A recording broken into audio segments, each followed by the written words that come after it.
Bienvenidos a un episodio más de No es contra ti, es contra tu punto. Y el día de hoy tengo un gran invitado, un invitado al que había querido estar invitando hace ya bastantes meses. Y justo porque había visto un libro y un tema del cual no mucha gente habla y fue la primera persona a la cual escuché el tema, el famoso transhumanismo, entre otros.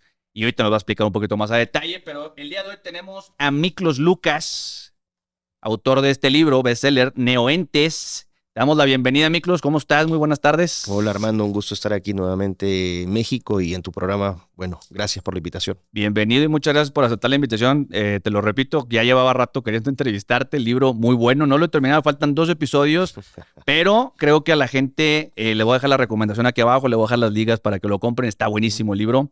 Y creo que vamos a tener una muy buena conversación. Antes que nada, Miklos, yo te veo como un gran referente de lo que hoy se le denomina por otras personas la batalla cultural en Latinoamérica.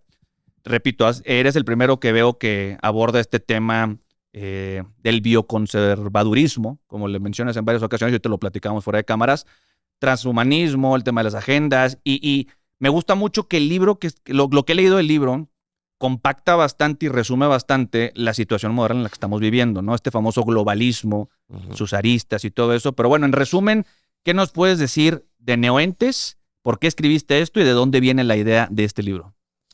Bueno, Neoentes surge en 2016, en abril, en realidad no como libro, pero sí como idea y proyecto, después de leer una definición que realmente me perturbó, que es esta definición de Cuarta Revolución Industrial, que es una plataforma, vamos a decir, programática de políticas públicas multisectoriales que promueve el Foro Económico Mundial. Y me llamó la atención porque la definición que daban de Cuarta Revolución Industrial era una definición que asemejaba mucho, que parafraseaba la definición de transhumanismo.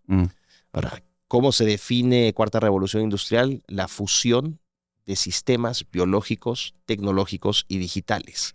Cuando tú lees eso, y la gente siempre tiene que tener mucho cuidado qué es lo que está leyendo. Las palabras tienen significados. Entonces tú dices fusión de sistemas biológicos, te refieres a formas de vida. Animal, humana, vegetal. Cuando hablas de sistemas tecnológicos te refieres a tecnologías físicas duras, ¿no? Chips, discos duros, etcétera, cables, chips, ¿no? Y cuando tú hablas de sistemas digitales te refieres al sistema de interconectividad. Puede ser el internet, puede ser el cloud computing, etcétera. Si tú fusionas eso, ¿qué se te viene a la mente? Pues como vamos a llamarle, yo le llamo tecnofeudalismo, vamos a llamarle. No, pero como criatura, ¿qué se te vendría a la mente? Pues como un cyborg, vamos a llamarle. Eso fue lo que se me vino a mí a la mente, un cyborg. Y yo tenía alguna referencia sobre el transhumanismo, que es esta ideología, esta es una especie de religión humanista secular que lo que busca es, como plantean los transhumanistas, mejorar al ser humano, aplicando tecnologías al ser humano. Mejorarlo intelectualmente, físicamente, cognitivamente, incluso moralmente, aplicando tecnologías al propio ser humano. Esto es entonces la definición explícita de un cyborg. Entonces, tú comparas la definición del Foro Económico Mundial de Cuarta Revolución Industrial y el transhumanismo, la definición del transhumanismo, y calzan perfectamente. Y esa intuición me generó un temor muy grande, porque decía, bueno, esto ya deja de ser simplemente un área de estudio marginal o un grupo de geeks que son amantes de los superhéroes, ¿no?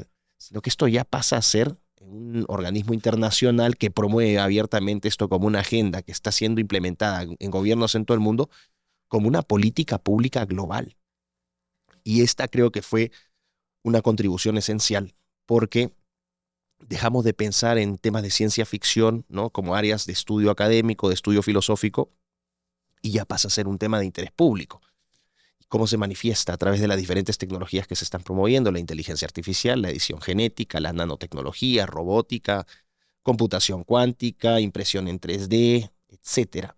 Y tú dices, bueno, si estas tecnologías se van a aplicar no solamente a seres humanos, sino a seres vivos, ¿qué pasa con el orden natural? ¿Qué pasa con lo biológico, con lo físico, con lo químico? El ser humano empieza a manipular, ¿no?, átomos y moléculas de vida. Y entonces ahí empieza a hacer sentido, por ejemplo, el título del libro de Yuval Noah Harari, que por algo no se llama el segundo título de su trilogía Homo Deus, donde el hombre, a través de la tecnología, decide dejar de creer en Dios para pasar a convertirse en un Dios. Entonces empecé a armar este rompecabezas. Esto fue una intuición en 2016, pero yo soy un investigador profesional, no soy youtuber, no soy un entusiasta, soy un profesional de la investigación. Y me preocupó muchísimo porque dije, esto ya no es simplemente la comunidad de loquitos, sino que esto está siendo implementado a nivel de política pública. Y empecé a investigar para transformar esa intuición en una certeza. Y en 2017, mediados de 2017, después de dedicarme intensamente a investigar esto, llegué a una conclusión inequívoca. Lo que se está promoviendo abiertamente es no el transhumanismo como tal, sino se está promoviendo la redefinición y reconfiguración del ser humano en nombre del progreso tecnológico. Y aquí entramos a otro tema que es mucho más complejo. ¿Con qué fines se buscaría redefinir y reconfigurar al ser humano? Y eso me llevó a escribir este libro. A través de la investigación, incluso asistí al 14º Congreso Transhumanista Mundial en Londres, en Birkbeck College. Era el único marciano del entorno. Bueno, estaba rodeado de marcianos en realidad. Y gente que abiertamente propugnaba la modificación genética de personas, la fusión con especies distintas, instalarnos discos duros en la cabeza, y entendí mucho mejor este movimiento. Conocí a los grandes exponentes del transhumanismo. De hecho, en mi canal de YouTube, que es Miklos Lukács, hay una entrevista a uno de los grandes filósofos del transhumanismo, que es David Pearce, que es proponente del superbienestar. Esta idea de que vamos a ser inmortales, que es uno de los objetivos del transhumanismo. De hecho, buscan declarar a la muerte una enfermedad. La superinteligencia, que es esta idea de que tenemos capacidades cognitivas muy limitadas, entonces potenciémonos con tecnología para convertirnos en supermáquinas humanas capaces de procesar toneladas de información. Famoso superhombre. El famoso superhombre. Entonces lo que haces, dices, bueno, soy superinteligente y superlongevo, pero necesito una buena calidad de vida. Entonces ahí viene el superbienestar y este es el aporte de David Pearce. Entonces entré en contacto con esta comunidad para entenderla mejor. Es lo que tiene que hacer todo buen investigador. Claro. Y al final, después de varios años de investigación, en 2022 finalmente publiqué el libro acá en Monterrey, que lo lancé acá en México. Y ojo, ya podía haberlo publicado yo en 2019, pero si tú te fijas, tú estás leyendo el libro, en el primer capítulo le dedico el primer capítulo completo a un campo de estudio que es la antropología filosófica. Sí, claro. Y yo no sabía nada de antropología filosófica y dije, pero bueno, si se está intentando modificar al ser humano, lo primero que tengo que hacer es entender qué es el ser humano. De hecho, lo planteas como uno de los mayores debates. Es el gran debate en el siglo XXI, ¿no? Y dije, sería irresponsable de mi parte, el libro no estaría bien logrado si es que no me dedico a estudiar antropología filosófica. Y durante 1 año y medio me metí a estudiar este tema y eso me permitió escribir el primer capítulo que le da el marco inicial, el marco conceptual, a qué es lo que se está buscando modificar y con qué propósitos. Y es ahí donde desarrollo, por ejemplo, ideas como naturaleza humana, condición humana, que no son ideas mías. Hay filósofos que han trabajado esto desde Platón. Empiezo citando a Platón, pasando por, no sé, Agustín de Hipona, Descartes. ¿No? El utilitarismo de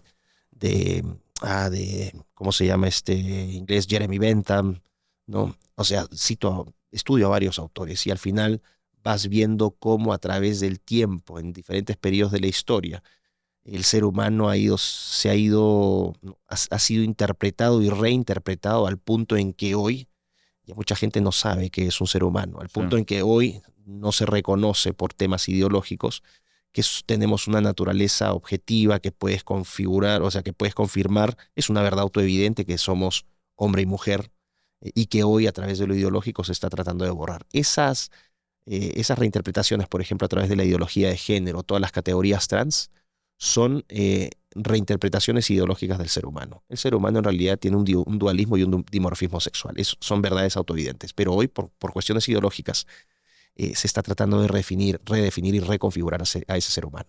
De hecho, la primera parte que hablas del libro me gusta porque justo lo que dices es, quiero que se lleven bastantes preguntas y quiero generar el pensamiento crítico, ¿no? Y me gustó esa parte del primer porque no vas a encontrar muchas respuestas, más bien quiero que te hagas muchas preguntas, ¿no? Es un poquito la idea. Y ahora, yo me empecé a hacer estas preguntas, justo lo tocaste ahorita, con Yuval, Noah Harari. Cuando leí su libro de Sapiens, sí, es un gran libro. Ahorita platicábamos por fuera de cámaras que pareciera que era una copia de otro libro.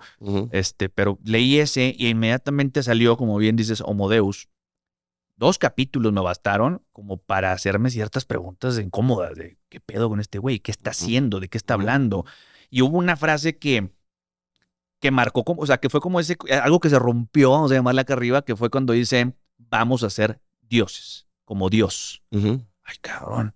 Entonces ahí empecé a conectarlo, empecé a ver en el Foro Económico Mundial, empecé a ver que tenía este tipo de conferencias, empecé que ya abiertamente hablaba de no es algo que quieras o no, va a pasar. O sea, y si no, te vas a quedar fuera y vas a ser cyborg y vamos a leer tus pensamientos y vamos a leer tus emociones y vamos a leer tus ta. Y empecé a investigar y quiero preguntarte para ver si hay una conexión o no, pero este club de los transhumanistas tiene algo que ver de este primer club eugenista. A ver, el transhumanismo como ideología es abiertamente eugenésica. O sea, vamos a partir de eso. El transhumanismo es antihumanista. ¿Y por qué es antihumanista? Porque busca modificar o mejorar a un ser humano que encuentre inferior. O sea, tú no vas a buscar mejorar algo que tú ya encuentras que está bien. Lo encuentras inferior, lo encuentras finito, lo encuentras débil, lleno de vicios. Entonces quieres perfeccionarlo con la tecnología. Eso es un punto de partida abiertamente antihumanista. O sea, una posición de rechazo a la condición y naturaleza del ser humano tal cual es. Y es abiertamente eugenésica porque cuando tú hablas de mejorar, de hecho, eugenesia, eu es bueno, génesis es origen, un buen origen. Entonces tú necesariamente vas a tener que establecer qué es un mal origen. O sea, por default estás estableciendo una comparación sin explicitarlo. Y al establecer esa comparación vas a determinar que hay por lo menos dos categorías, los que están bien y los que están mal. Claro, tú no mejoras algo que no está mal. Entonces es abiertamente antihumanista, abiertamente eugenésico. Ahora, los transhumanistas hablan de una eugenesia positiva. ¿Qué significa esto? La distinguen de la eugenesia negativa y toman como ejemplo el Holocausto, ¿no? Y dicen, bueno, en el nazismo esa fue una eugenesia negativa porque contra la voluntad de las personas se intentó eliminar características que se consideraban negativas. Esta eugenesia no es así, esta es la buena eugenesia. ¿Por qué? Porque en esta eugenesia nadie es obligado, todos voluntariamente, los que se quieran mejorar pueden hacerlo, y no se busca seleccionar las características o eliminar las características negativas, sino potenciar las positivas. Entonces tú escuchas un muchacho que escucha eso, sí, bueno, esa es una diferencia fundamental. No, no es una diferencia fundamental. ¿Por qué? Porque tú cuando dices que vas a, vamos a decir, a potenciar características positivas y que lo haces voluntariamente, hay dos elementos. No es voluntario. ¿Por qué no es voluntario? Porque hay un proceso de adoctrinamiento detrás. No es consciente, pero... Exactamente, que hoy ya lo ves, el progresismo siempre ataca en este orden de importancia a niños, adolescentes y jóvenes. Los mayores de 35, 40 son absolutamente irrelevantes. Van a morir y esperamos que sea pronto. A estas nuevas generaciones las estamos adoctrinando para que tengan esta nueva concepción del hombre. ¿Y cuál es la concepción del hombre? Que no existe ninguna concepción porque todo finalmente va a reducirse a la autopercepción. Lo que yo sienta que soy es lo que voy a hacer. Y como no tengo límites, ahora tengo tecnologías que me van a permitir materializar esta autopercepción en una realidad. En algún momento, ¿no? La forma como yo me imagino, utilizando, como yo me redefino, podré después reconfigurarme utilizando herramientas tecnológicas para materializar lo que yo creo que soy. Entonces, es curioso porque tú no mejoras nada destruyéndolo. El transhumanismo no es humanismo, es transhumanismo, es una transición del humano hacia quién sabe qué. Es más, los transhumanistas abiertamente te dicen, nosotros vamos a jubilar a Darwin, porque nosotros vamos a tomar control del proceso evolutivo. Ya no vamos a tener que esperar millones de años para que, no, supuestamente, considerando si la teoría de la evolución es cierta, ya no vamos a tener que esperar millones de años para ver cambios. Segundo, estos cambios ¿no? en el proceso evolutivo darwiniano, no es que exista un norte, tú no sabes hacia dónde vas, no sabes hacia dónde evolucionas. Nosotros sí vamos a determinar hacia dónde evolucionamos. Que somos Dios. Exactamente, y ahí tienes otro problema porque si sabes hacia dónde vas, entonces significa que tienes un ideal de perfección, ¿no? O un ideal. Todo lo que no se acerque a ese ideal, ¿qué pasa? ¿Qué hacemos con los no ideales? Y esa abre una pregunta muy interesante. ¿Qué se hace? No, es abiertamente un proyecto eugenésico. Entonces, no es que sea, no es que tú digas, qué bueno, están dejando que la gente elija. Claro, elige porque está siendo adoctrinada desde chiquita. ¿Cómo? A través de la ideología de género. Te voy a hacer una pregunta que puede ser incómoda para mucha gente, pero la tengo que hacer. Y te lo platicaba en algún punto. Si me permites, antes de hacer la adelante, pregunta, adelante. me parece fantástico que hagas esto. Y esto es un signo de los tiempos. Imagínate que tengamos que explicar que vamos a hacer una pregunta. Así debería ser. La gente no debería ponerse sensible frente a las preguntas. Esto es lo que hace que las sociedades progresen. Sí, claro. Entonces ahora es como que, pedimos perdón. Perdón, no hay que pedir perdón. El que se sienta ofendido, bueno, que agarre argumentos y se defienda, pero ofenderte está bien, no hay ningún problema con que te ofendas. Es parte de la vida. Sí, güey, justo yo siempre he creído lo que dice Jordan Peterson incluso, que es para dar una opinión tienes que estar dispuesto a ofender a alguien, si no, no la des. Ujú. Y justo por eso lo digo, va a ofender a gente, pues bueno, pues, así será, pero lo que yo habíamos planteado en varias ocasiones es este término trans, Ujú. en mi mente, conspiranoica, como me dicen, Ujú. yo decía que era un término umbrella, vamos a llamarle, para todo lo que en un endgame se iba, o sea, en un camino mediano y largo plazo iba a suceder. Le dije, para mí la palabra trans pareciera una entrada a empezar a dudar de qué soy, de qué puedo ser, de cómo sí puedo ser lo que creo que puedo ser, y cómo empiezo a confundir entre lo subjetivo, la realidad y bla, bla, bla, que puede llegar a pasar que hay transgénero, transexuales, hay gente que ya es transcapacidad, transraza, transedad, trans ta, ta, ta, ta, ta. Son casos aislados, perfecto. Pero ya hay una conversación.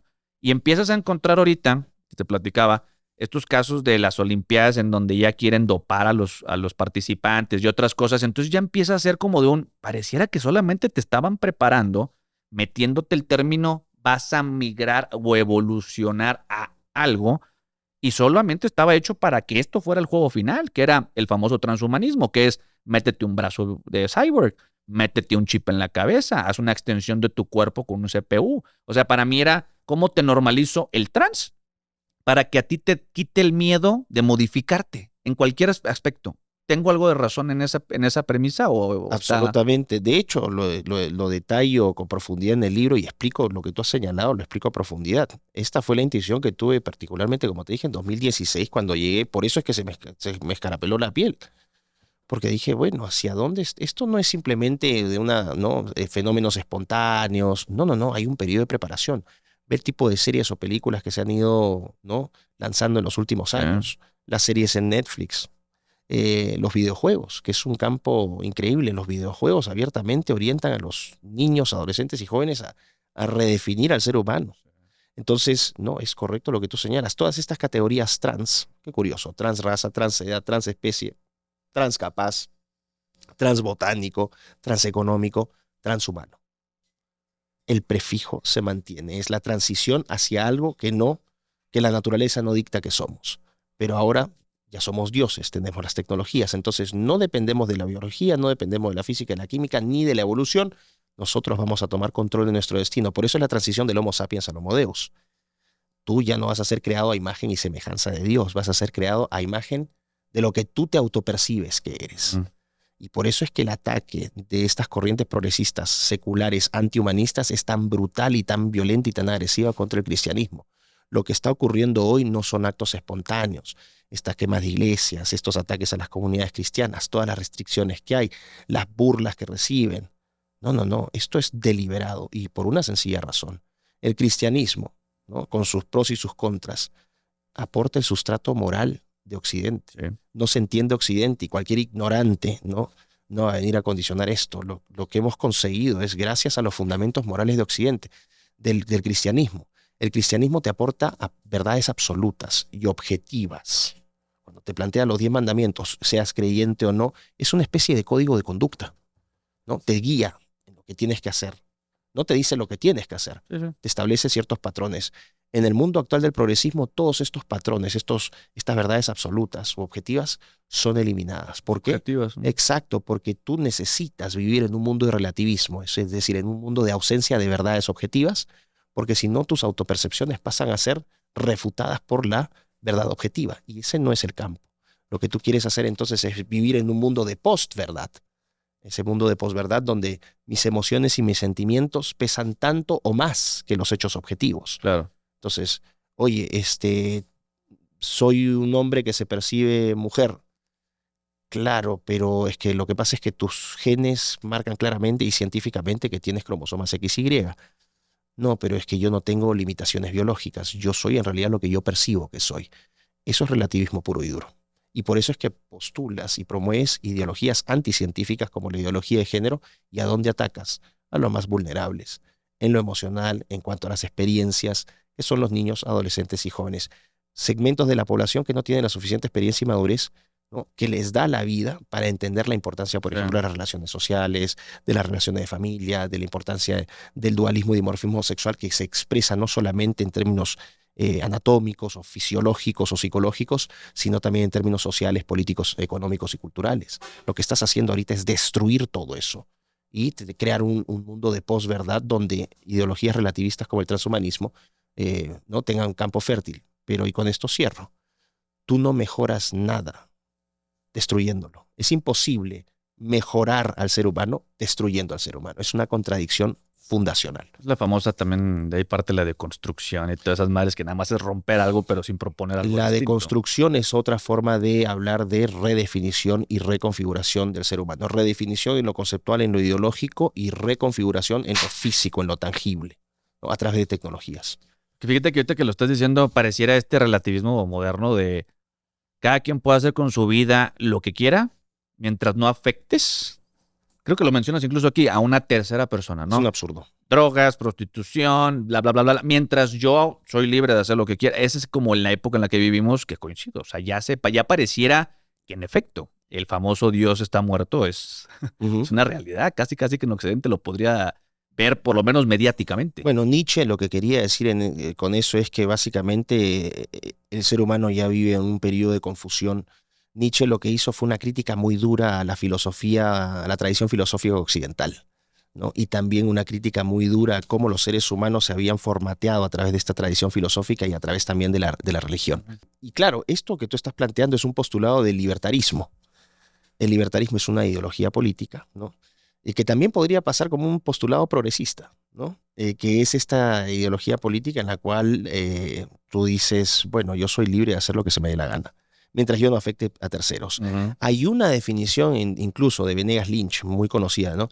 El liberalismo, que también se expresa hacia el libertarismo, es el respeto irrestricto al proyecto de vida ajeno, siempre y cuando este no dañe a terceros. Esa definición está fundamentalmente errada, porque parte de la idea que no se corrobora con la realidad de que los seres humanos vivimos aislados del resto. O sea, si fuera Robinson Crusoe, la definición de Venegas Lynch tiene toda la razón. Pero resulta que todas las decisiones que tomamos, absolutamente todas, tienen impacto en terceros. Entonces me vas a decir, ¿pero cómo? Bueno, mira, imagínate una persona, una joven que abre un OnlyFans y empieza a ganar miles de dólares enseñando sus genitales. Ok, perfecto. Es libre de hacer lo que quiera y no está haciendo daño a terceros. Es mentira. Está dañando a sus padres, que sentirán una vergüenza enorme, por más que ahora quiera maquillarlo. Uy, estoy orgulloso. No, mentira, no estás orgulloso. Lo dices porque crees que hay una aceptación y una validación social al hacerlo. O lo dices porque el dinero que gana tu hija, ¿no?, permitió que te comprases una casa, entonces sometiste todos tus valores y todos tus principios, ¿no?, al materialismo. Pero no me vengas a decir que es algo que te llena de orgullo. Entonces, eso ¿no?, va a afectar a tu familia. Si tienes hijos, tus hijos van a sentir una vergüenza terrible. Y eso va a generar un impacto psicológico y eso puede tener también un impacto en su vida presente y futura. Entonces, no es que no exista un daño colateral. Te drogas. Ok, yo me puedo drogar. No estoy dañando a terceros. Mentira. Si te drogas, va a pasar lo mismo que pasó con la chica de OnlyFans. Tus padres no van a estar contentos. Tu familia va a estar preocupada. En algún momento se te va a acabar la droga y ¿qué vas a tener que hacer? Vas a tener que conseguirla por otros medios. Quizás tengas que robar. Quizás en algún momento te metiste una sobredosis y vas a terminar en un hospital. Y por más utilitarista que suene, esa factura la va a tener que pagar un tercero, porque tú no estás en condiciones de hacerlo, porque lejos de estar produciendo y contribuyendo a la sociedad, lo que hiciste fue dedicarte a entrar a un ciclo de autogratificación y autoconsumo constantes, donde tú, de manera egoísta, te preocupaste solamente de tu bienestar, de tu felicidad, de tu placer, en desmedro de las necesidades de terceros, y terminaste siendo una carga para la sociedad. Entonces es mentira, es un postulado falaz. Y este es un postulado que el progresismo toma. Por eso es que yo digo, el progresismo no solamente es de izquierda. Se asocia al progresismo con neomarxismo y eso es incorrecto. No todos los progres son zurdos, para hablar en lenguaje sencillo. Hay progres de derecha. Tú puedes definir el progresismo como tal, el progresismo primigenio surge a fines del siglo XIX en los Estados Unidos.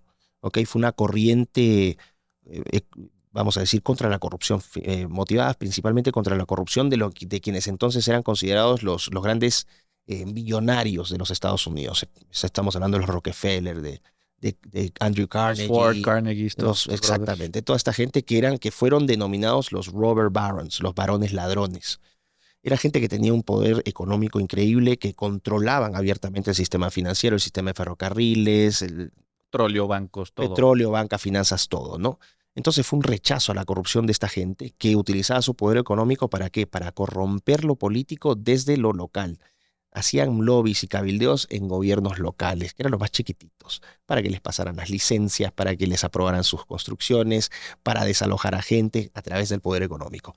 El progresismo surge en contra de esta concentración de poder económico que se traduce en poder político, ¿no? Y es ahí como surge esta idea del progresismo. Era un movimiento que buscaba reformar la sociedad desde lo económico, desde lo político, desde lo social, lo cultural, y esto es un punto importante, utilizando como uno de los principales instrumentos de reforma la tecnología. Ahora, este progresismo, vamos a decir, pierde protagonismo a partir de la segunda mitad del siglo XX porque entramos al periodo de Guerra Fría, ¿no? El fin de la Segunda Guerra Mundial te genera un mundo bipolar con Estados Unidos y la Unión Soviética, y otras ideologías en realidad pierden fuerza. Básicamente el mundo se divide entre democracia liberal estadounidense con economía de mercado versus planificación central comunista. Cuando cae, ¿no?, el comunismo, primero el muro de Berlín en 1989, en noviembre, después ya cuando cae formalmente la Unión Soviética en el 1 de enero de 1991, es una fecha histórica, es ahí donde surgen otras ideologías. Y es en ese momento donde renace el progresismo, particularmente a través de la publicación de un texto que es fundacional para este movimiento, que es La Tercera Vía de Anthony Giddens, un sociólogo británico.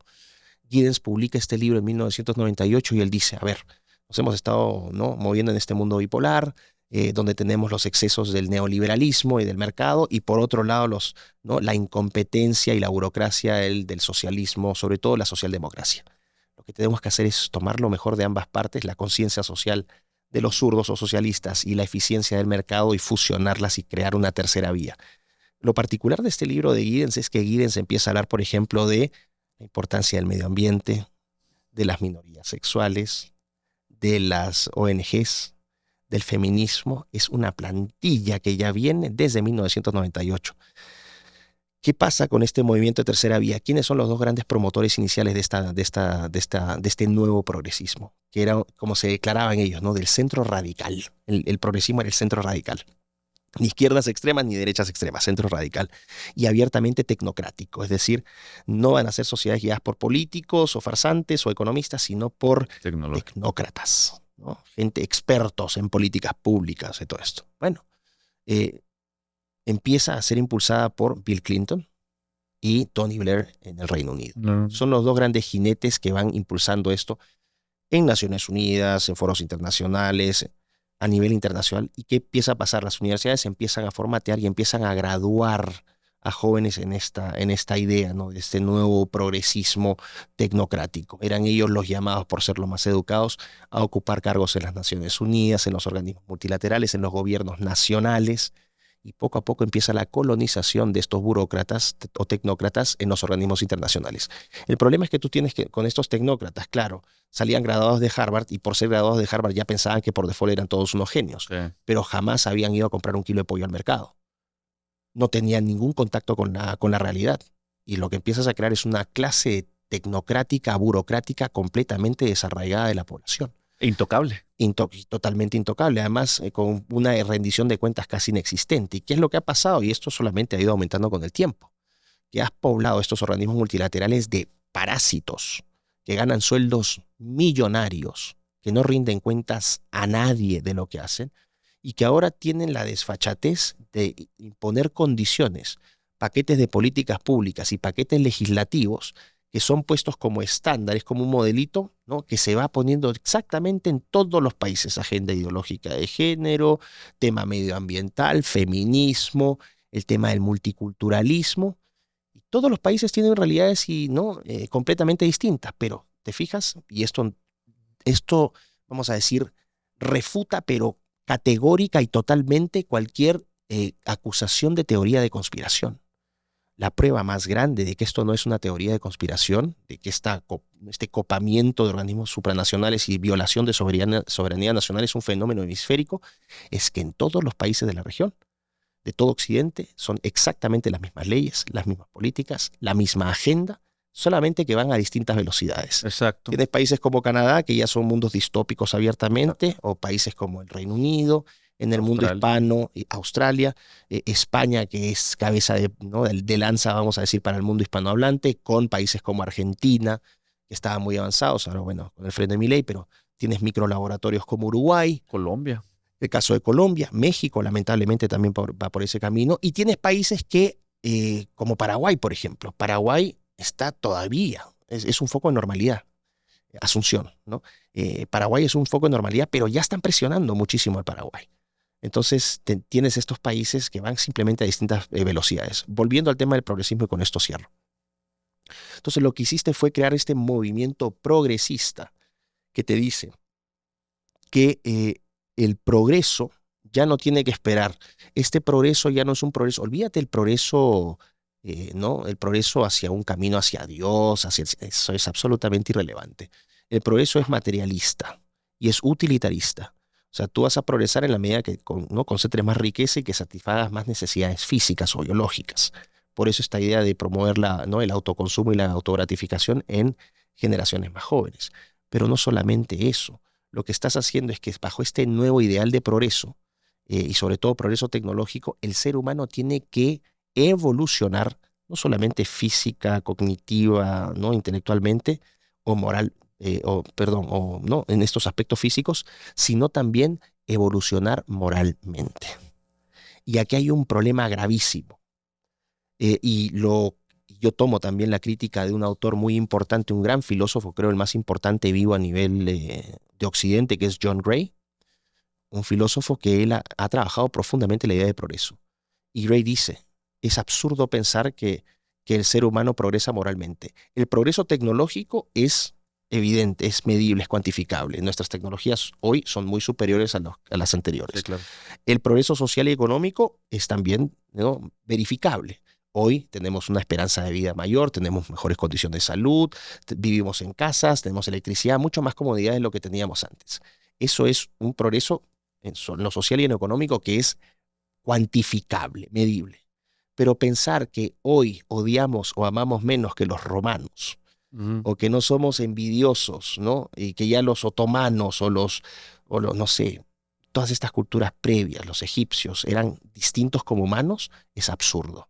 El ser humano siempre ha mantenido esa esencia, tiene un instinto, tiene una naturaleza que no ha cambiado en este periodo de tiempo, en 5.000, 6.000, 10.000 años. Y va a seguir. Y va a seguir así. Entonces, dice Gray, cuando sacan esta idea, por ejemplo, de que la esclavitud es una muestra del progreso moral del ser humano, Gray dice, esto es absurdo. Lo que el ser humano ha aprendido a hacer es, a través de sus malas prácticas, porque es un ser, ¿no? que tiene vicios, que es deficiente en algunos aspectos, pero que también tiene virtudes, el ser humano ha sabido ponerse cadenas y límites. Pero, dice, la esclavitud en el siglo XVII, la esclavitud transatlántica, ¿no? del África, las colonias en el Caribe, en los Estados Unidos, en Sudamérica, donde tenías este tráfico criminal de negros que venían del África, ¿no? esclavizados por otros negros, ciertamente.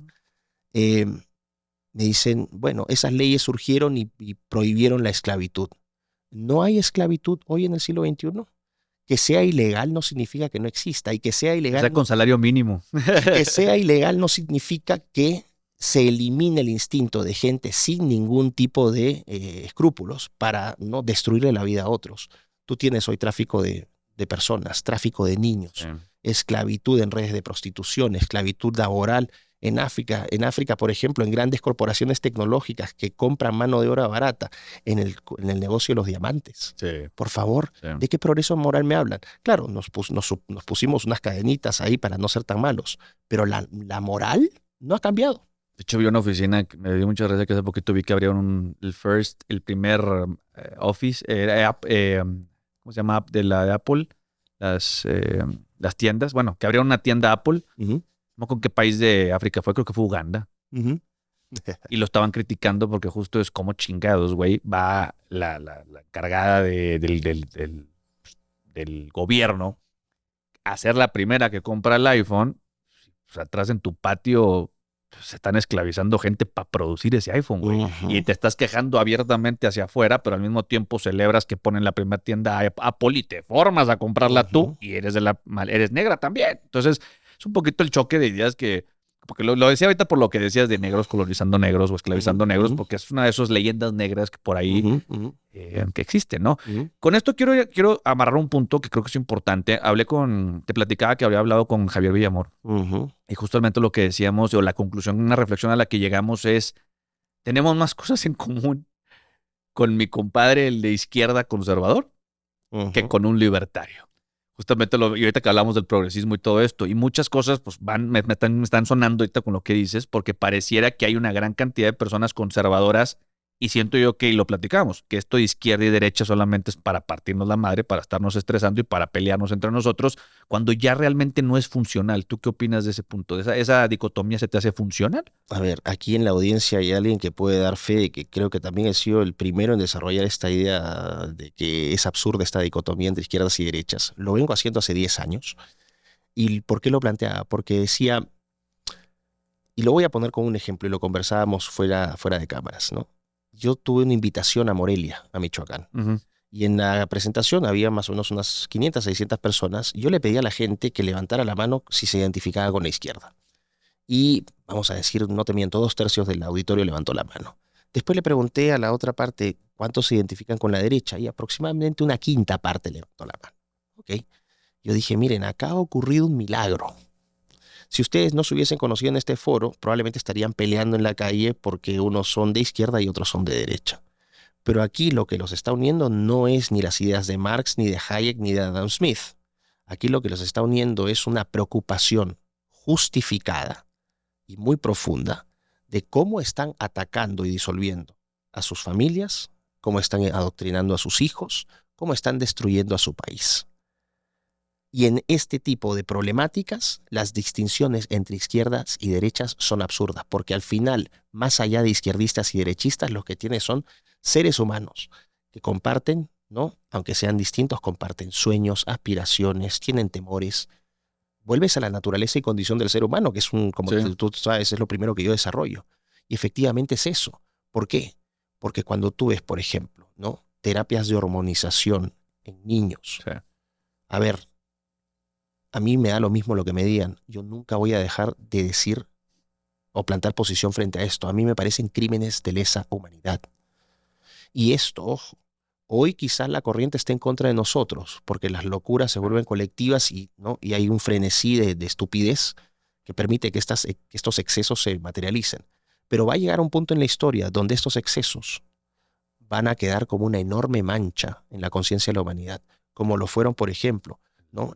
¿Cómo se llaman los crímenes del holocausto? Yo lo veo como que algo se va a ver así. El racismo científico, que fue una rama de estudio, donde a través de la frenología, por ejemplo, la medición del diámetro de los cráneos o la estructura o el biotipo de las diferentes razas, se determinaba que unas eran intelectualmente superiores a las otras. Y las grandes universidades del mundo y los gobiernos se reunían en grandes congresos para avalar científicamente este estudio.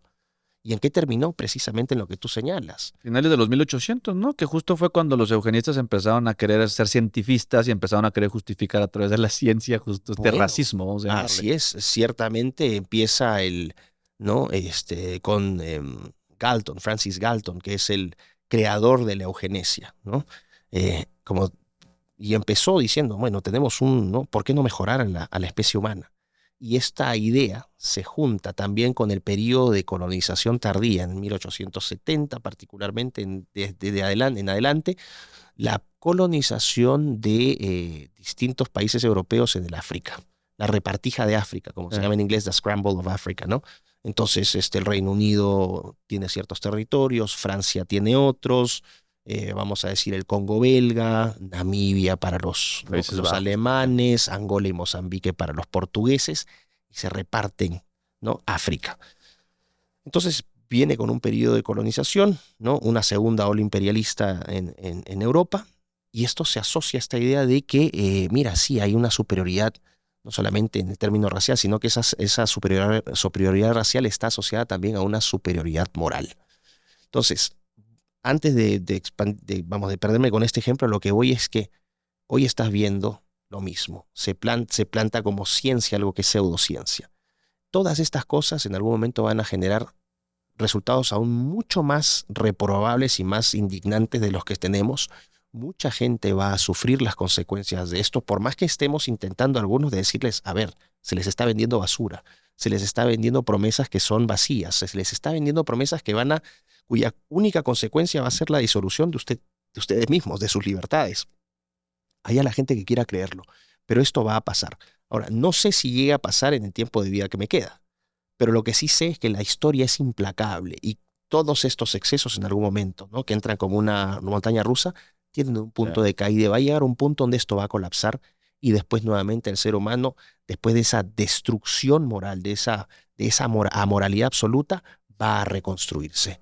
Y espero que la historia registre con nombres y apellidos a todos los criminales e inescrupulosos que promueven estas ideologías perversas, que ellos saben que son destructivas, pero que el dinero les compra la conciencia para estar promoviendo la autodestrucción de sus pueblos. Esa gente no merece realmente ningún tipo de perdón. Y espero que sean recordados, y sé que así será, recordados y registrados en la historia con nombres y apellidos, para que la gente sepa quiénes fueron los criminales que promovieron esta basura. Es que la gente como que le batalla mucho para dimensionar lo que decía Lord Acton, ¿no? Que es el poder corrompe y el poder absoluto corrompe absolutamente, ¿no? Y mucha gente como que le cuesta decir por qué esta gente quiere hacer este tipo de cosas. Pues bueno, brother, o sea, es dinero, es poder, es muchas otras cosas, o sea, y lo saco ahorita porque vuelvo al punto de, no quiero que suene a teoría de conspiración porque hay suficiente evidencia que no es. No lo es. Justo para mí todo esto que platicábamos ahorita, coincido, se engloba en lo que mucha gente conoce como el foro de Davos, que si el World Economic Forum, la Agenda 2030, pero no es ni siquiera conspiración al grado de que lo revisaba, por ejemplo, lo revisábamos en el live con Camila, que tuvimos de la Agenda 2030. Hay un medidor. Hay un medidor internacional. Le pones el país y te dice en los 17 ODS en qué estatus está cada país y cómo van a metas totales. Y cuando tú te metes a ver las metas son las mismas. Y cuando tú ves en Congreso son las mismas leyes. Es el mismo todo. Entonces trato de meter mucho esta información porque pareciera que la gente no se quiere dar cuenta que la han venido engañando por bastante tiempo. Y que justamente ellos son partícipes de lo que se le llama teoría de la conspiración, ¿no? Que ellos son el motorcito de que se les siga llamando teoría de la conspiración porque son tontos útiles, vamos a llamarle, pues de este sistemita o de esta élite que lo que quiere es eso, que haya gente minimizando la situación. Ahora, tomando lo que tú dices, ¿no? Volviendo a para cerrar el tema de izquierdas y derechas, que creo que había quedado abierto. La dicotomía, vamos a decir, esta polaridad entre derechas e izquierdas se mantiene simplemente para mantener a la gente ocupada, ¿no? Entonces, peleense. Ahora lo que tienes es, bajo esta dialéctica hegeliana, ¿no?, del amo-esclavo, que Marx toma para establecer la lucha de clases, ¿no?, entre capitalista burgués y proletario. Bueno, esa dialéctica hegeliana hoy se modifica y se diversifica. Hoy es anciano contra joven, mujer contra hombre, hetero contra homo, blanco contra negro, musulmán contra cristiano. Y lo que estás haciendo es creando diferentes categorías a través de la famosa política identitaria, identity politics, que te dice que tú no tienes una filiación política sobre la base de ideas que te unen, sino sobre ciertas características que incluso son inmutables. El color de mi piel, el color de, no, si soy sordo, o asociación de personas con anteojos, afrodescendientes, de no sé qué, y puedes ir creando múltiples categorías bajo esta definición identitaria que lo que terminan haciendo es ¿qué cosa? Hiperfragmentar a las sociedades. Y cuando tú hiperfragmentas una sociedad, el principio de divide y vencerás es mucho más fácil controlarla. Creo que Susan Newman leyó un libro de eso que justo lo explica así, que es de woke no es izquierda, y justamente menciona este punto. Efectivamente. Entonces, volviendo a este tema de la dicotomía izquierda-derecha, no se trata de izquierdas y derechas. Esa dicotomía ya se cerró. ¿Por qué? Porque como te dije y tú compartes esta visión, de hecho también la presento en el libro y es parte del nuevo libro que estoy escribiendo, que más o menos lo lanzaré ya para publicación, no, para impresión en abril del próximo año, es esta idea de que ya no tienes, me puedo identificar más y de hecho sumaría en una batalla por la humanidad, mucho más con una persona de izquierda.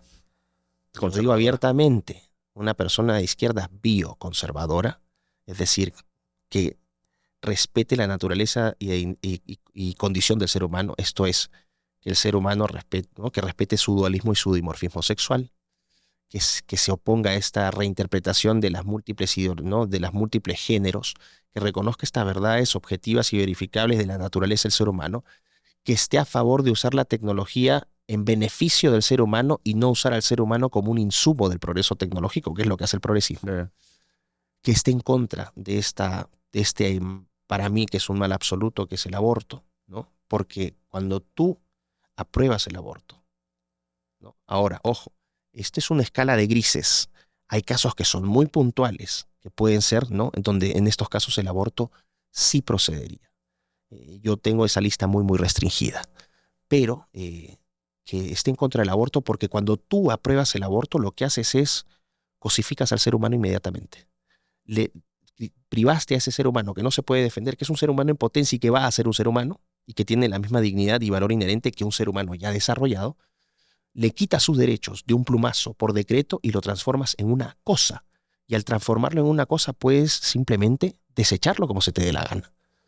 No solamente lo puedes desechar, y a través de la cosificación de ese ser humano, tú puedes hacer con ese ser humano lo que haces con las cosas. Puedes transformarlo, experimentar con eso, puedes fabricarlo, venderlo como un producto en el mercado. Si no me creen, los vientres de alquiler, donde tú puedes mandar a fabricar hijos a diferentes países, y dependiendo del país, el precio que va a tener ese producto humano que tú llamas un bebé, ¿no? Si lo mandas a hacer en granjas de producción de bebés en Nigeria, donde pueden ver la trata de mujeres, que es un drama realmente terrible, de esas mujeres que están encadenadas en esas camas para dar ¿no? Que son esclavizadas abiertamente, para producirte un niño que te va a costar 6 O sea, eso ya existe. Eso ya existe, claro, claro. A ver, vos usas una palabra Espérate, que utilizas tú acá. Cierro cortito con esto. Sí.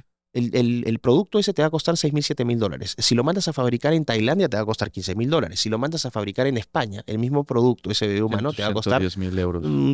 100.000. Si lo mandas a Suiza y Estados Unidos, 150.000. Mismo producto, diferente precio. ¿Dónde está la igualdad? ¿Dónde está la inclusión? ¿Y dónde está la diversidad? Y todas las personas que sufren a través de estos negocios criminales, ¿no? Porque no solamente sufren las mujeres que son maltratadas y que son explotadas, sus hijos, que muchas veces nunca más vuelven a ver a sus madres. ¿Qué pasa con el país? O sea, que no me vengan aquí con estos buenismos. O sea, lo que el progresismo multicolor oculta son precisamente todas esas tragedias. Y tienen el desparpajo, estos ignorantes, en el mejor de los casos, o estos cobardes, en el mejor de los casos, o beneficiarios directos, que son unos pocos, que se benefician abiertamente con estas agendas, tienen el desparpajo de tratarnos a nosotros de nazis y fascistas. Exacto. A través de otras personas, Me vas a disculpar la expresión. ¿Con qué concha vienen estos malnacidos a tratarnos de esta manera? A mí me pueden decir lo que quieran, pero a mí no me paga nadie para hacer lo que hago. Lo que hago yo lo hago por amor a mi hijo. Correcto. Y es algo que ustedes no pueden decir. Y es algo que la gente, y sobre todo los más jóvenes, se están dando cuenta. Por eso ustedes están asustados. Por eso es que censuran. Por eso es que silencian y estigmatizan, porque saben que estamos ganando la guerra. ¿Por qué? Porque los más jóvenes están sufriendo ya las consecuencias de todos los excesos de estas políticas disolventes, que no buscan su bienestar, sino que buscan, ¿no?, crear dos categorías entre aquellos beneficiados por el status quo y los sobrantes, que son eliminados, por ejemplo, por todas estas políticas de control demográfico, ¿no?, en una sociedad de ganadores, que son poquitos, y perdedores, que son muchos. Y ahí están muchos en planilla cobrando dinero. Díganme si no es lo contrario. ¿Y cómo lo puedes probar? Enséñame dónde estás ganando tu plata. Exacto. ¿Quién te paga? ¿Qué organizaciones te financian? ¿Qué es lo que haces? ¿Qué aportas? ¿Estás aportando debates? Porque por último dices, bueno, tienen ideas distintas, vamos a sentarnos a conversar. No, te cancelan. Es un panfleto. Exactamente. Así que cuando esta gente de porquería viene y me estigmatiza, me río en su cara. Para mí es una marca de distinción. Y me importa un carajo lo que me digan, ¿no? Yo siempre voy a defender principalmente, ¿no?, y lo digo abiertamente, yo no voy a dejar que mi niño, y me vas a disculpar el italiano, no sé si te lo censuran, le pones una... Yo no voy a permitir que mi niño crezca en un mundo de mierda. No, pero estamos de acuerdo en eso. Y qué bueno que estás diciendo esto, porque lo platicamos ahorita. Totalmente. Y te lo decía, y qué bueno que coincidimos. Lo hago también por mis hijos. Y asumir estas posiciones hoy Y esto no es simplemente una denuncia al aire, no. Asumir estas posiciones públicamente te genera una serie de inconvenientes. Claro. Desde insultos, agresiones, ataques. En estos momentos que estamos hablando, me están atacando en redes sociales, me están insultando. Me importa Perder trabajo. Perder trabajo, me importa un carajo. Hay una misión que es superior y es un deber moral que tenemos con nuestros hijos. Y si no tienen hijos, es un deber moral que tienen con todas aquellas personas que aman. Y por eso te doy la mano. Así, tengo que dar la mano por ese punto. Tengo que dar la mano por ese punto, porque es muy bueno. Entonces creo que eso es importante y la gente tiene que entenderlo. Lo tienen que entender los más jóvenes. Ustedes están siendo utilizados como carnadas, ¿no? Carnadas para beneficiar a unos pocos. Si quieren creer, o si no quieren creer, allá ustedes. Pero les aseguro que si mantienen estas, ¿no? Si siguen la hoja de ruta del progresismo y todas sus falsas promesas, les aseguro, si llegan a los 40, 50 años, van a tener vidas muy miserables. Estoy totalmente de acuerdo con eso. Que justo lo mencionas aquí, y te lo quería preguntar, pero ¿qué tan lejos estamos, en tu opinión, de tercerizar la reproducción? No, no es muy lejos. De hecho, así. no. Y de paso, ¿no? Si tú te fijas en el libro que he escrito, es un libro que ha sido escrito, disculpen, me voy a tirar flores, pero soy un investigador profesional, para eso me eduqué, tengo un doctorado en ciencia y tecnología en Manchester y eso es lo que hago, mi profesión es investigar. Entonces, yo no soy un entusiasta, un blogger, no. Yo soy un profesional que se ha dedicado a investigar este tema desde 2016 a la fecha. Lo que yo utilizo como referencias son referencias del contrario. Utilizo sus propias revistas científicas, sus propios medios de prensa, sus blogs, todas las fuentes que ellos dicen son la fuente de la verdad absoluta. Es decir, tomo sus propias referencias para que después no me están diciendo, uy, sacó referencias de la dark web. No. Ahí está Nature, Deutsche Welle, journals académicos publicados en journals Q1, Q2. A mí no me van a decir que yo estoy inventando información. Es la información que ellos utilizan. ¿Y cuál es la conclusión? Que ellos mismos, a través de su propia información, si tú logras armar el entramado que hay detrás de todo esto, tú te vas a dar cuenta que es una agenda abierta de, vamos a decir, de control demográfico por una parte y la segunda de tercerización de la reproducción humana. En 2016, Henry Greeley, que es un autor que yo cito aquí, escribe un libro que se llama The End of Sex, El fin del sexo. Y cito a Greeley, cito textualmente su cita donde dice, en 20 a 40 años, las camas y los asientos traseros de los automóviles dejarán de ser útiles. Porque es altamente probable que toda la tecnología, que toda la reproducción humana pueda ser tercerizada a la tecnología. Y te planteo con ejemplos concretos, para que la gente no diga que uno simplemente está hablando tonterías. Cito aquí también, todo está citado en mi libro, la revista Nature. Nature, que es la revista científica más citada del mundo, ¿no? Que es poco menos que la Biblia de los científicos progres ahora. Nature publica los resultados de un estudio y de un experimento en 2014 donde logran, a través de la diferenciación de células madre obtenidas de hembras adultas, logran diferenciar a partir de esas células madre óvulos y espermatozoides. En otras palabras, no es correcto el término, pero para que lo entiendan, a partir de células madre de hembras adultas fabrican espermatozoides. Uh-huh. ¿Qué significa esto? Para que la gente lo entienda. Si puedes obtener espermatozoides de células madre de hembras adultas, necesitas a los hombres en el proceso reproductivo. No, sobras. Entonces ahora empiecen a atar nuevas masculinidades para que seas un aliado, empieza, ¿no?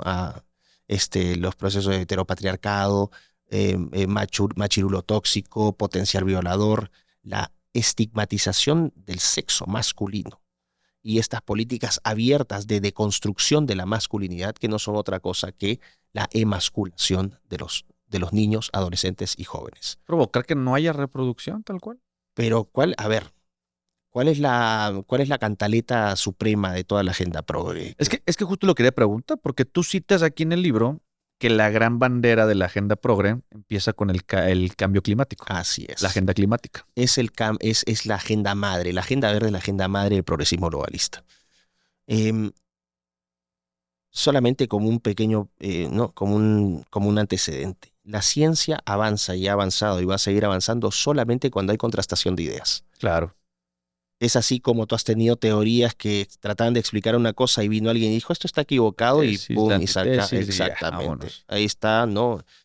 Kuhn, ¿no? Thomas Kuhn, el filósofo a través de la revolución científica, donde señala que hay un paradigma dominante, viene otro que lo desafía, hay debates, los que establecieron el paradigma dominante no quieren que su que su paradigma sea derrotado, pero finalmente los hechos, la evidencia demuestran que uno se va a imponer sobre el otro y es así como la ciencia va avanzando. Es decir, la ciencia jamás progresa por consenso, siempre progresa por debate, por diálogo, por contraposición.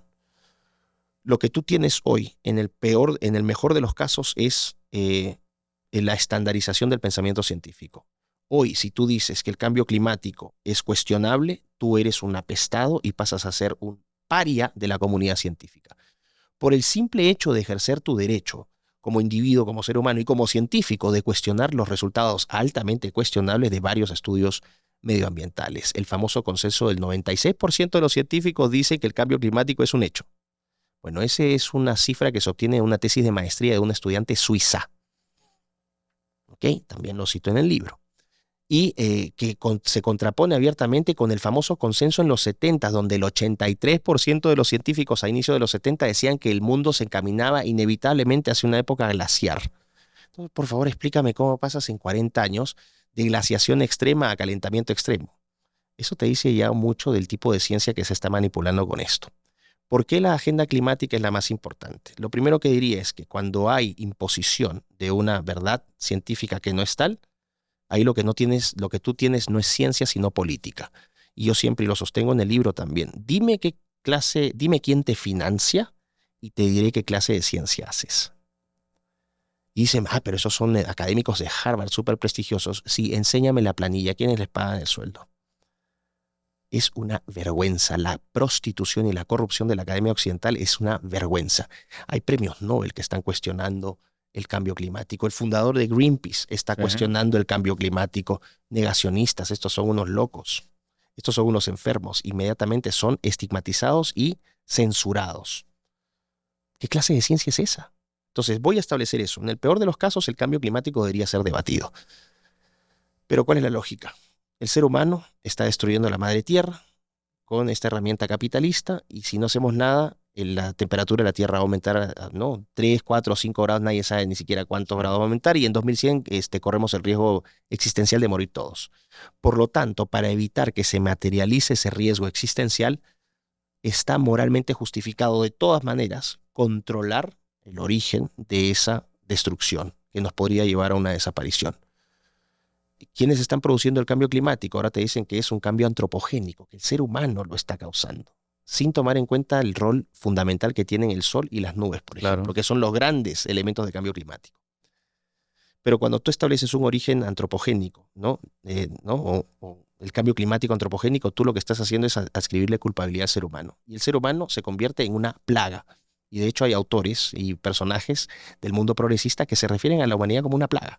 La pregunta es ¿qué es lo que tú haces con esa plaga? ¿Qué se hace con las plagas? Pregunta lógica. ¿Las exterminas o las controlas?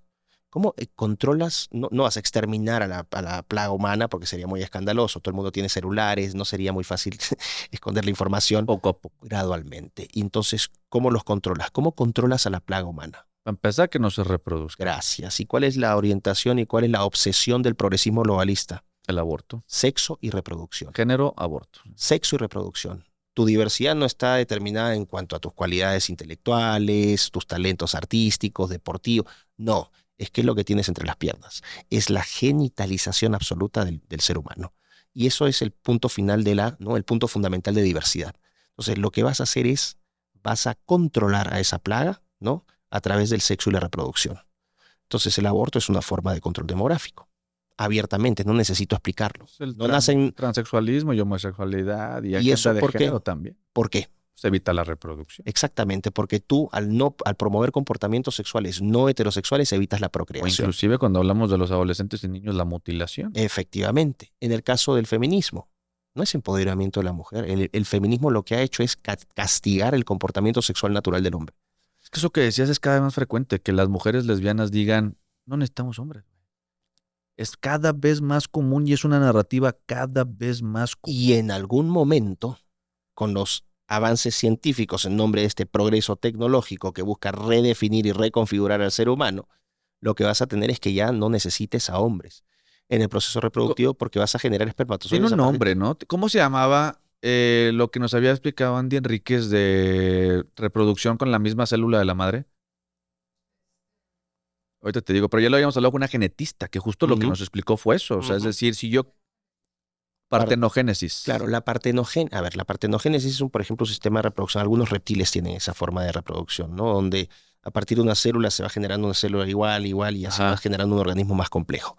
Claro, mira qué curioso. Cuando en Neoentes también cito el trabajo de un experto en bioética de la Universidad de Manchester, John Harris. Harris en 1985 publica un libro que se llama The Value of Life, el valor de la vida. Y en uno de estos capítulos, ahora Harris es un profesor emérito. No solamente eso, Harris es consultor de la Organización Mundial de la Salud, de la Unión Europea, de todas las organizaciones supranacionales que tienen la banderita del arco iris como estandarte. ¿Qué decía Harris en este libro? El mundo es un mundo violento por culpa de los hombres, porque los hombres tienen testosterona y la testosterona las hace competitivos, agresivos, y todas las guerras y todos los males de la humanidad han sido causados por hombres. ¿Qué ideal sería vivir en un mundo sin hombres? ¿Ok? Y esto lo establece, cualquiera puede consultar ese libro. Y en el subcapítulo siguiente, cuando hace este llamado, donde expresa este deseo, el subcapítulo siguiente se llama La solución final. No estoy bromeando, no estoy bromeando. Te lo creo. ¿Y qué dice Harris, este experto en bioética, en la solución final? Tenemos que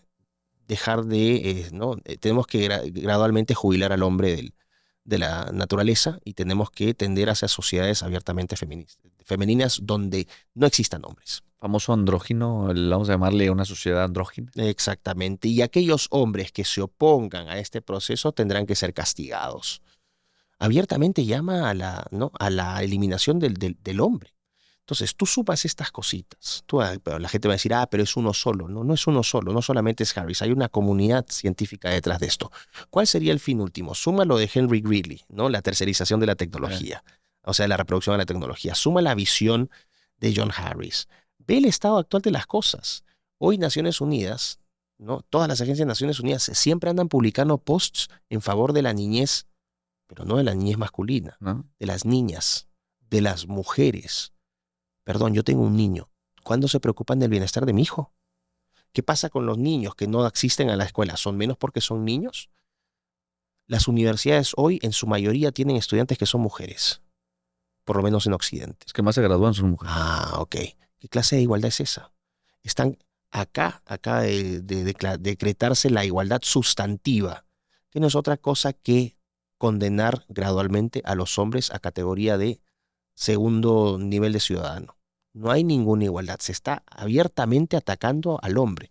Y si tú unes todas las cosas que yo he dicho y que pueden corroborar también todos los días en sus narices, se lo están diciendo, es que estamos llegando a un punto donde ser hombre, blanco, cristiano, es el nuevo esclavo del siglo XXI. Abiertamente están criminalizando ese segmento de la población. ¿Qué es lo que está pasando? Están destruyendo a las sociedades. Yo veo, por ejemplo, muchos adolescentes hoy, ¿no? Y te mencionaba, vuelvo al tema del feminismo, que era el castigo del comportamiento sexual natural del ser humano, y que si el hombre no se puede acercar a la mujer, tampoco va a haber procreación. Claro. Entonces tienes agendas de minorías sexuales, tienes aborto, tienes el feminismo, que es este falso empoderamiento, y todo se conduce al control demográfico. No hay teoría de conspiración, en sus narices está ocurriendo. Y súmale todos los componentes que te dan a través de otras cosas, agua, comidas y la chingadera, porque hoy al día hay datos que te dicen que el esperma del hombre ha perdido gran porcentaje. No, es un hecho. Tenemos, creo, la cuarta o quinta parte del volumen, ¿no? La carga de la carga espermática que tenían hace 50, 60 años. No, tampoco es una broma. ¿Dónde empieza? Te doy el ejemplo más claro. Colesterol. Hubo un ataque brutal. No consuman colesterol porque se van a morir, porque se le van a tapar las venas, paro cardíaco, se van a volver obesos. El colesterol es pésimo. No consuman colesterol. Resulta que el colesterol es una molécula esencial a través de un proceso que se llama aromatización. Por favor, biología básica, ¿no? Y a través del proceso de aromatización, el colesterol se transforma en testosterona y también en estrógeno. Si no comes colesterol, tu carga hormonal disminuye radicalmente. Es así de fácil. Fue la famosa momento en donde hasta quisieron satanizar las grasas animales, ¿no? Claro, pero ¿qué está aceite vegetal? Ahora, ¿qué te quieren hacer? Te quieren convertir a todos, no vegano. Solamente te quieren una dosis de insectos, sino te quieren volver vegano. ¿Por qué? Porque sin proteína animal, que es un componente nutritivo esencial del ser humano, varias hormonas, la masa muscular, no la desarrollas. Perdón, pero la soya no te va a volver hipermusculoso. Necesitas comer carne roja, carne no blanca, pescado, pollo. Lo necesitas. Y si no comes eso, perdón, pero vas a tener que tomar suplementos y en vez de comerte una carne natural Claro. con una ensalada, empiezas a tomar suplementos. O sea, podríamos decir que indirectamente también parte de este plan es atacar a quien te puede hacer la revolución. Pero O sea, a ver, les quito testosterona, le quito fuerza, lo afeminizo, lo convenzo de la narrativa de nuevas masculinidades, le quito a la familia, le fragmentas quito... a las sociedades. Claro. Ahí Le está. quitas este objetivo de tener un hijo Así es. y ver una visión distinta del mundo por su hijo. Así es. Has dado en el clavo y eso también lo... No, que Sí, sea sí, sí, tan no, insistente, está pero está en el perfecto. O libro. sea, Ese es el punto. Y por eso es que van, por ejemplo, en países como Estados Unidos van a por la segunda enmienda. Esta segunda sí. enmienda que te permite tener armas para Aquí también ya. rebelarte contra un gobierno tirano. Uy, no, es la violencia y por eso te pone todos estos casos, que en muchos casos son cuestionables. Yo aquí es una especulación, pero creo que es una especulación que mi intuición me grita que es cierta, que muchos de estos casos son fabricados, no que se inventen, sino que son permitidos o que se facilitan. Sí. ¿Por qué? Porque la idea es generar terror en la sociedad. Te generan el problema y te traen la solución. Que justo también empecé a ver, digo, no sé si tenga que ver o no, pero ¿no viste que en Inglaterra, por ejemplo, estaban bloqueando ciertas razas de perro? Ah, bueno, claro, las Por ahí más empezó. agresivas. Las más agresivas, ciertamente. O sea, todo aquello que implique una posibilidad de defensa, fíjense que en nombre de nuestra libertad, ojo, en nombre de nuestra libertad nos están justamente privando de todo aquello que nos garantiza ciertos elementos de libertad. Qué locura. Es absurdo. Sí, qué locura. Y de hecho, último tema que quiero tocar, porque incluso aquí dentro de las imágenes coincido, ¿eh? Pero pones la bandera arcoíris no es el símbolo de la causa LGBT, es el símbolo principal del progresismo globalista. ¿Por qué pones haces esta afirmación? Es muy sencillo, porque la bandera arcoíris es la que tú vas a ver en Lima, en Ciudad de México, en Johannesburgo, en Londres, en Seúl, en Colima, en los pueblitos más alejados de Coahuila. En todas partes vas a ver la bandera arcoíris. Es la bandera omnipresente, pero no solamente vas a verla en banderas, la vas a ver en posavasos, la vas a ver en la televisión, constantemente el arcoíris en todas partes, en los pasos de cebra, en los símbolos nacionales, cuando te izan a media asta la banderita multicolor. Es un elemento omnipresente. Que se robaron de la naturaleza, by the way. Pero, o sea, Exactamente. agarraron toda la escala de colores. Exactamente, que es un símbolo cristiano. Es un símbolo cristiano. El arco iris es un símbolo cristiano, no es un símbolo de la comunidad de las minorías sexuales. Ojo, fíjate que yo no hablo de comunidad LGB y alfabeto, minorías sexuales, porque eso es lo que son. Caemos en un error y validamos su lenguaje si es que lo utilizamos. Yo no voy a utilizar el lenguaje de esta gente, porque no son comunidad del abecedario, son minorías sexuales. Minorías sexuales, hay que hablar correctamente. Entonces, esta banderita está presente en todas partes. ¿Cuál es el eslogan de esa banderita? Diversidad, inclusión e igualdad. La famosa frase francesa, ¿no? O sea, es el eslogan tripartito de la Revolución Francesa, que es una revolución racionalista, cientificista, igual que esta, donde tienes la diversidad, la inclusión y la igualdad. Y está presente en todas partes. Por eso es que es globalista, porque está en todo el globo. Nadie la pidió, nadie la quiere, pero igual te la imponen. ¿Y por qué es progresista? Porque adscribe a los valores del nuevo progresismo de la tercera vía de Giddens, que da origen a esto y que hoy tiene reflejados en donde. ¿Quiénes son los que se benefician del simbolito arcoíris? Todos los parásitos que están trabajando en organismos supranacionales, en agencias estatales absolutamente inútiles. ¿Por qué no destinan fondos públicos para curar el cáncer o para tratar la desnutrición infantil? ¿Por qué destinan ingentes cantidades de dinero en todos los países de la región para estas marchitas del orgullo que no llenan de orgullo a nadie, a nadie llenan de orgullo? Ahí lo tienes. Sí. Por eso es que es progresista, porque adscribe a los valores del progresismo que son estos, ¿no? Este nuevo progreso material, tecnológico, amoral, relativista, y porque es global. Ese es el símbolo del progresismo globalista. Punto. Está buenísimo esto. Y voy a cerrar con una última pregunta que para mí sería, Para ti entonces, de hablado y dicho todo lo que ya platicamos, lo decías afuera de cámara, pero creo que vale la pena platicarlo. Para ti la dicotomía debería ser bioconservadores contra. Contra progresistas transhumanistas. Ahora, es un reduccionismo político, ¿no? Porque en el libro yo estoy describiendo distintos tipos de bioconservadorismo. Hay bioconservadorismo secular, hay bioconservadorismo religioso, hay gente que no es ni siquiera bioconservadora, sino que es anarcoprimitivista.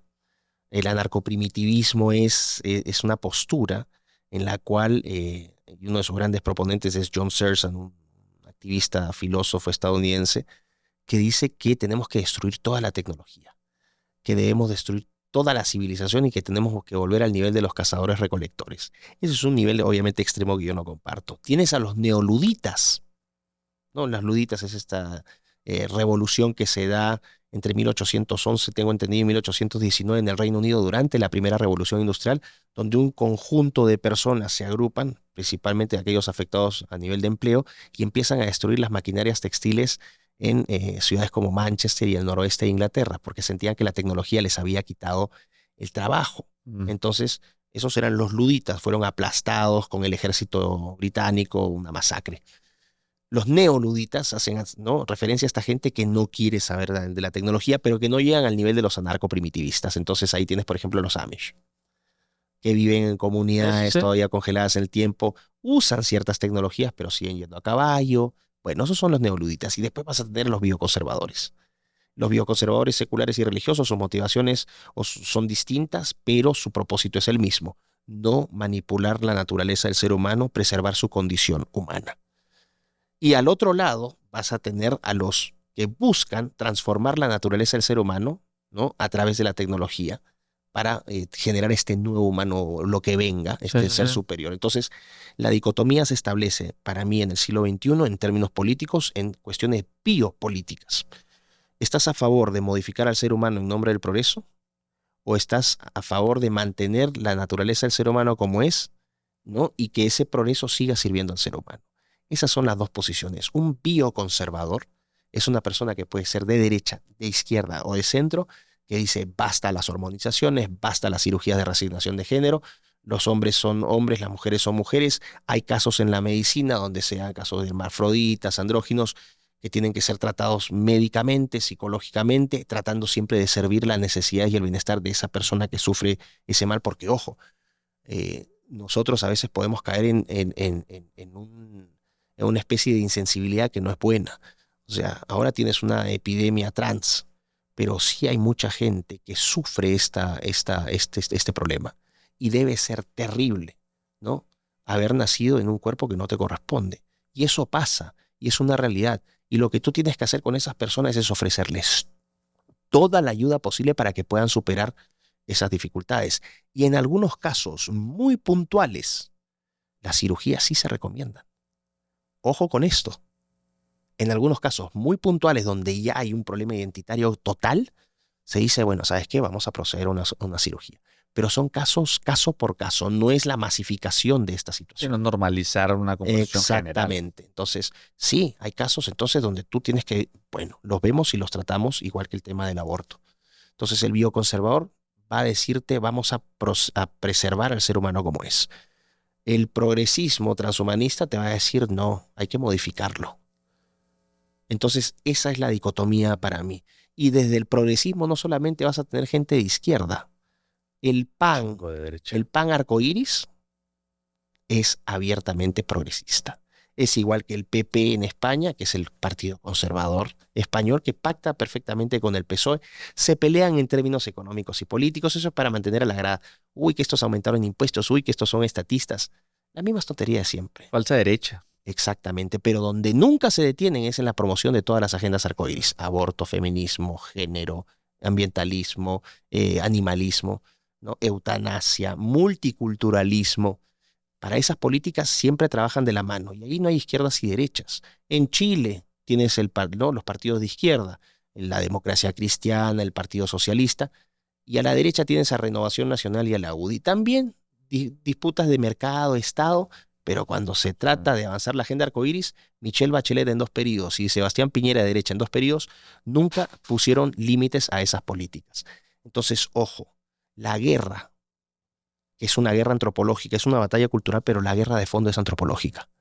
Ese es el meollo del asunto. Y en el siglo XXI se va a hacer más evidente cuando estos avances científicos vayan ofreciendo nuevas aberraciones, ¿no? Cuando, por ejemplo, presenten, si es que lo llegan a hacer en algún momento, alguna quimera humano-animal. Dios quiera que eso no pase, pero ¿qué pasa si pasa? La gente va a estar pensando... Sodoma y Gomorra. Perfecto. La gente, ¿tú crees que va a estar preocupándose de temas, cuestiones políticos y económicos? Van a empezar inmediatamente a ver, uy, ¿qué está pasando con nosotros? Esa es la gran guerra del siglo XXI, es la guerra antropológica. Y ahí vas a tener agentes de izquierdas y derechas promoviendo la basura progresista, y vas a tener agentes de izquierdas y derechas que somos la inmensa mayoría, ojo, por eso es que nos silencian, no tratan de silenciarnos, que dicen basta de esto, la tecnología debe servir al ser humano y no el ser humano a la tecnología. Así que, bueno, pero eso se viene recién todavía el próximo año. Cuando dices todos somos conservadores, Es una realidad. Pero no lo saben muchos. Es una realidad. Es una realidad. ¿Por qué digo esto? Porque el conservadurismo también es un signo de madurez. Tú te haces conservador también a medida que va pasando el tiempo y vas teniendo experiencias de vida. Es raro encontrar jóvenes conservadores, pero los hay. Generalmente son los jóvenes más maduros y más inteligentes de su promoción. Disculpen, pero es verdad, ¿ok? Entonces, cuando tú tienes, cuando yo digo el 99% de la gente es conservadora y no lo sabe, no es una frase mía, es una frase de Roger Scruton, un gran filósofo británico a quien tuve la fortuna de aprender y de conocer personalmente. Es que va pasando el tiempo y te vas dando cuenta que cuando te dejaron todos tus amigos, ¿quiénes están siempre ahí? Tus padres, tus hermanos, tu familia. El conservador entonces dice, mi familia es importante. Cuando van pasando los años y vas viajando a diferentes países, conociendo diferentes culturas, nuevas comidas y todo esto, pero siempre va a llegar un punto donde vas a extrañar tu música, tu gente, tu patria. Claro. Te das cuenta que amas a tu país. Yo adoro al Perú, es mi patria, siempre lo va a ser. La roja y blanca para mí es sagrada. Yo jamás la voy a reemplazar por un trapo multicolor. Nunca. Y acá en México a su tricolor la tienen que poner siempre sobre ese trapo. Entonces ahí tienes también un elemento de conservadurismo. Te das cuenta que eres conservador cuando entiendes que tú no trabajas en función de decisiones de mercado, que tú no te dedicas a tus hijos y a tu familia porque te obligan a hacerlo, porque es un acto, una obligación o una imposición. Lo haces porque amas a tus más cercanos. Te rompes el orto trabajando por ser una buena persona, un buen ciudadano, por ser responsable, ¿no? Por tratar de hacer el bien.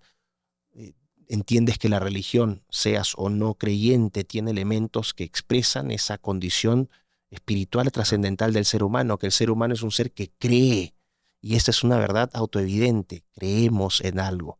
Y si hoy están destruyendo el cristianismo, no lo van a eliminar. Jamás. Jamás lo van a eliminar, porque el ser humano siempre va a creer en algo. Y si no es en el cristianismo, creerán en otra cosa. Entonces, ¿qué está pasando con esto? No van a reducir jamás al ser humano a una cosa, ¿no? ¿Por qué? Porque el ser humano siempre tiene ese algo más y el conservador reconoce eso.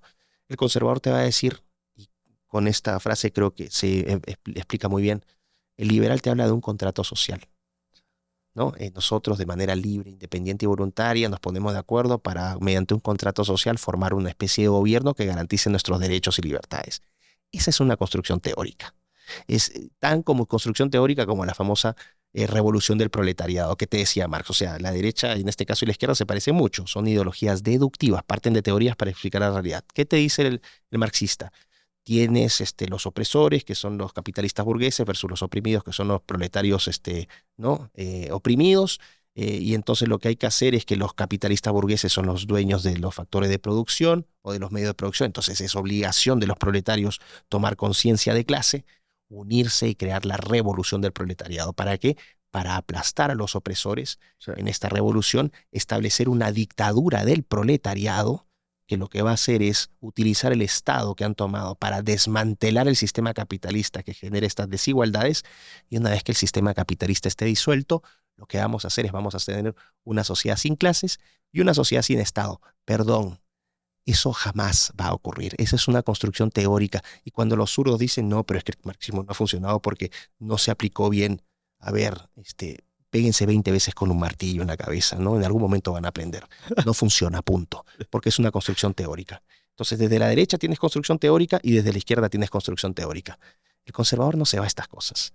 El conservador te va a decir, y tomo la definición de Edmund Burke, el gran conservador, ¿no? Que en 1790 publica este texto que lo lanzó a la fama, que fue Reflexiones sobre la Revolución en Francia. ¿Por qué Burke pasó a la historia? Porque antes de que ocurrieran las desgracias de la Revolución Francesa, dijo exactamente todo lo que iba a pasar. Es más, pronosticó que iba a surgir un tirano, ¿no? Que iba a declararse jefe supremo. Terminó siendo Napoleón. Entonces, ¿qué te dice Burke? Ni contratos, ni progresos, son tonterías. Él dice, el fundamento de una sociedad es la asociación voluntaria, ¿no? La asociación voluntaria que tenemos con aquellos que están por venir, nuestros hijos, nuestros nietos, y aquellos que nos antecedieron, nuestros padres, nuestros abuelos. Y en función de esa asociación intergeneracional es que el ser humano vive. Nosotros no funcionamos porque queremos un Estado. ¿Qué rostro tiene el Estado? ¿Qué calor humano tiene el mercado? Perdón, está la cara de papá, el calor de mamá. El conservador va a lo esencial. Por eso es que yo me identifico sin complejos como conservador, y por eso es que el 99% de personas es conservadora. Y cuando tenías a ciertos presidentes de ciertos países diciendo que los conservadores eran una plaga. Aquí lo dicen. Bueno, yo no estoy diciendo, lo está diciendo tú para no meterme en problemas. Aquí yo lo digo, aquí lo dicen. Simplemente lo que estoy diciendo es que es el temor a encontrar la verdad, porque para que el progresismo florezca necesita vivir de la mentira. Y el conservador, vamos a decir, reafirma esa verdad y la defiende. Y creo que en estos momentos es incluso una obligación moral en un periodo de absoluta deconstrucción, de destrucción de lo que somos, de nuestra civilización, de nuestras tradiciones, de nuestra cultura. Es un deber moral ser conservador. ¿Para conservar qué cosa? No los privilegios, ni los... Por favor, estudien, dejen de repetir tonterías. Para conservar aquello que es lo más valioso para nosotros. El humano. Nuestra familia, nuestra naturaleza, nuestros hijos, nuestro país, todo aquello que nos hace felices y que nos da una verdadera identidad. Qué buen punto final, ¿eh? Qué buen punto final. Bueno. estuvo extraordinario. No, qué gran plática. Me gustaría que cerraras con o sea, un cierre, vamos a llamarle resumiendo la conversación que tuvimos, pero también un consejo, principalmente para los jóvenes, de cómo meterse o cómo generar este pensamiento crítico del que hablas en el libro, y 2 o 3 tips que le ayuden a llegar a ese camino de pensamiento fuera de la caja o por lo menos pensamiento individual. O sea, vamos a llamarle no adoctrinado, no de alguien más. Bueno, vamos a empezar por realidades, partiendo de esta idea del conservadurismo. A los únicos a quienes realmente les importa tu vida es a tus padres, a tus hermanos y a tus mejores amigos. Al resto, les importas un pepino. Así que escucha lo que te dicen tus papás, que son los únicos que realmente van a querer que siempre te vaya bien. Yo siempre digo, tu padre, y esto lo vi en un post de Instagram, me pareció fantástico, tu padre es el único hombre que va a desear que seas mejor que él. Correcto. Es correcto. Es una frase de una belleza y de una verdad absolutamente incontestable. Entonces escucha a quienes más te aman. Segundo, no creas todo lo que la prensa te dice, porque lo que la prensa te dice es, en muchos casos, basura. Siempre hay una intención detrás. Quieren ser críticos, aprendan a pensar distinto, rebélense frente a lo que ustedes intuyen o sienten o saben que es incorrecto.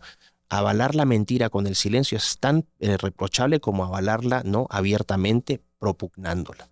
Entonces, no callen, hablen, expresen sus puntos de vista, organícense.